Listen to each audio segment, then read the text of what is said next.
أعوذ بالله من الشيطان الرجيم بسم الله الرحمن الرحيم ألم نشرح لك صدرك ووضعنا عنك وزرك الذي أنقض ظهرك ورفعنا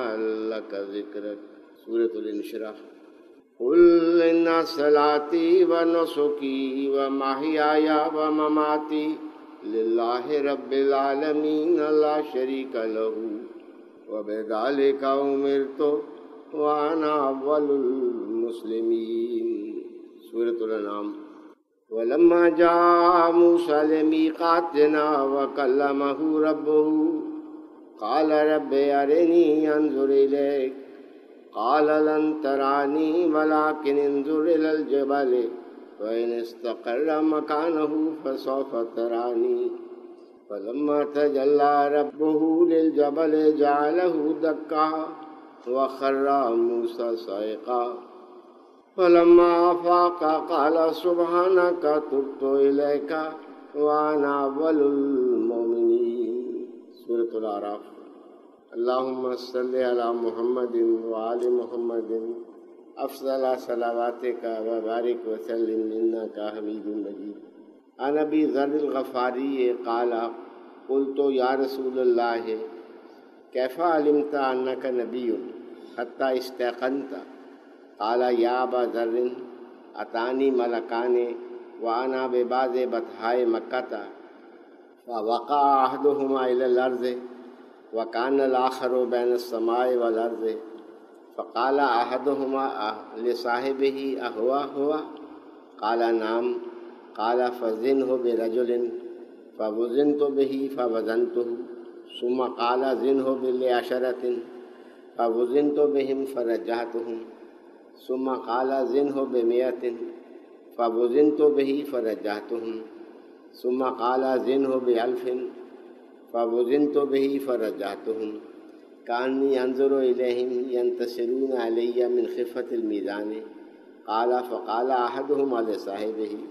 لو وزنته بأمته لرجحها. گزشتہ چند دن ہوئے یہاں درس میں حضور صلی اللہ علیہ وآلہ وسلم کی ایک پیشگوئی کا ذکر ہوا تھا،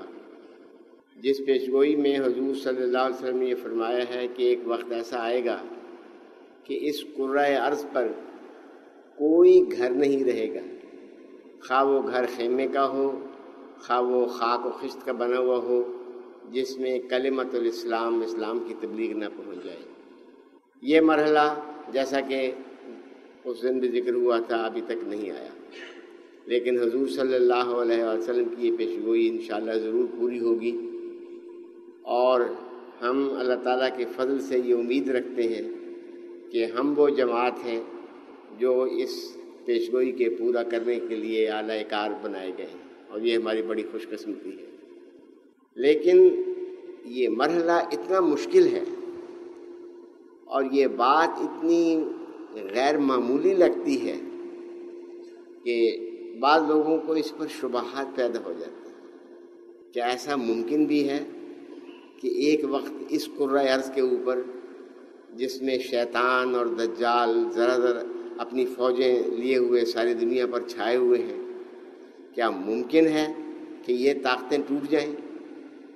اور ایک نیا نظام قائم ہو، ایک نئی تخلیق ہو، ایک نیا آسمان بنے اور ایک نئی زمین بنے؟ جن لوگوں نے اس مہم کے لیے جدوجہد کرنی ہے، جب تک ان کو خود اس بات کا پختہ یقین نہ ہو کہ ایسا ہو کر رہنے والا ہے،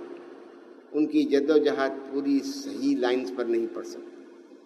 اس لیے وہ مامور جو خدا کے آتے ہیں، سب سے پہلے ان کو خود ان کی اپنی صداقت کا، اپنے مشن کی صحت کا یقین دلایا جاتا ہے، پختہ یقین ان کا سینہ کھول دیا جاتا ہے. کشفی رنگ میں وہ نظارہ بھی دکھایا جاتا ہے جس میں سینے کو دھو دیا جاتا ہے کھول کر، اور ایک پختہ یقین،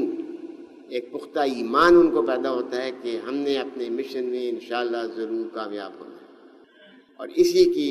ہماری جماعت کو ضرورت ہے. حضور صلی اللہ علیہ وآلہ وسلم کو بار بار اسی لیے قرآن شریف میں اول المسلمین اول المومنین قرار دیا ہے کہ مجھے اپنے مشن پر پورا یقین، پورا اعتماد ہے، میں اپنے مشن میں کامیاب ہوں گا اور ایسا ہو کر رہنے والا ہے۔ حضرت ابو ذر غفاری کہتے ہیں رضی اللہ عنہ کہ حضور صلی اللہ علیہ وسلم سے میں نے پوچھا، حضور کیف علمت انک نبی حتی استیقنت، آپ کو کس طرح پتہ لگا کہ آپ نبی ہیں اور آپ کو کس طرح یہ یقین ہو گیا کہ آپ نبی ہیں؟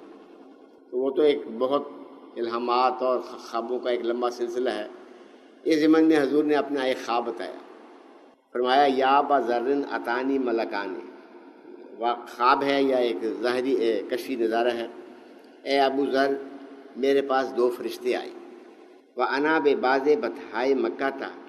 اس وقت میں مکہ کے ایک پتھریلی میدان میں موجود تھا۔ فَوَقَعَ أَحَدُهُمَا إِلَى الْأَرْضِ، ان میں سے ایک فرشتہ تو زمین پر اتر آیا، وَكَانَ الْآخَرُ بَيْنَ السَّمَاءِ وَالْأَرْضِ، اور دوسرا آسمان اور زمین کے درمیان تھا۔ فَقَالَ أَحَدُهُمَا، ان میں سے ایک نے کہا،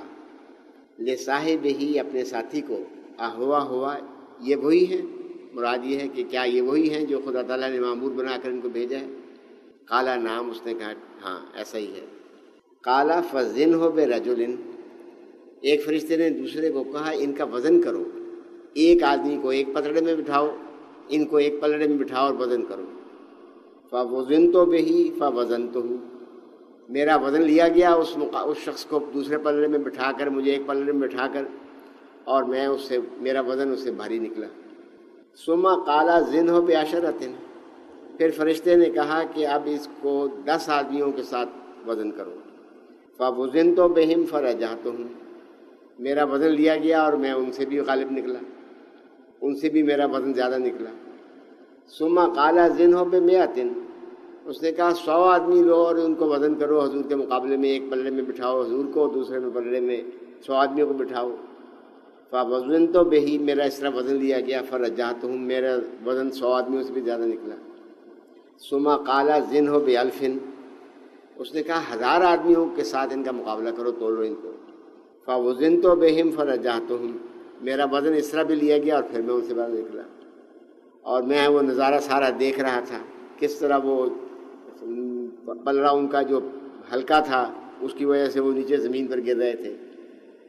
قال فقال احدهم لصاحبه لو وزنته بامته لرجعها،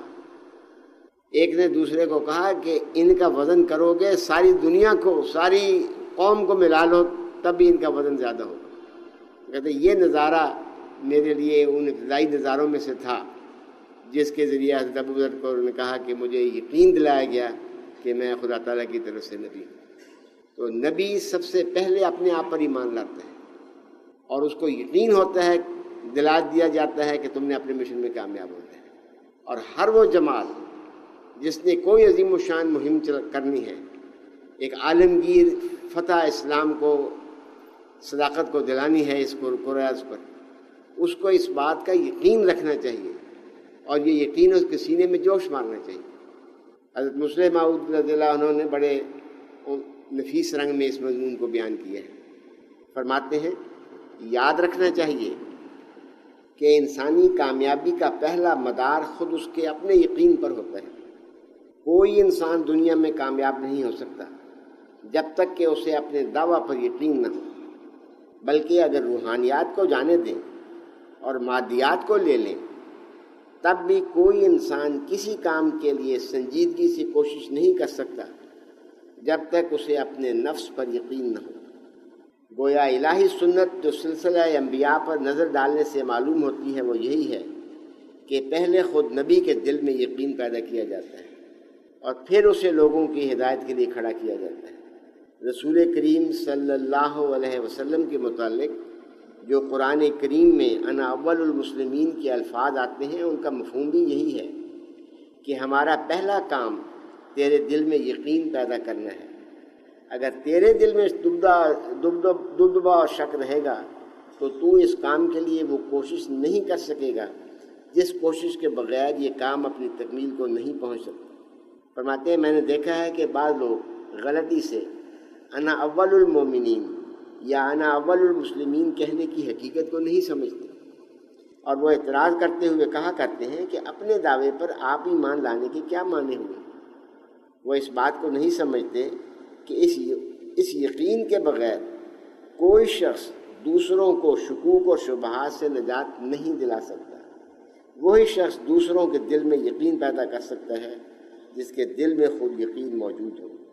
اور وہی شخص دوسروں کو روحانی لحاظ سے منور کر سکتا ہے جس کے دل میں خود نور ایمان موجود ہے۔ اس لیے کبھی اللہم صلی اللہ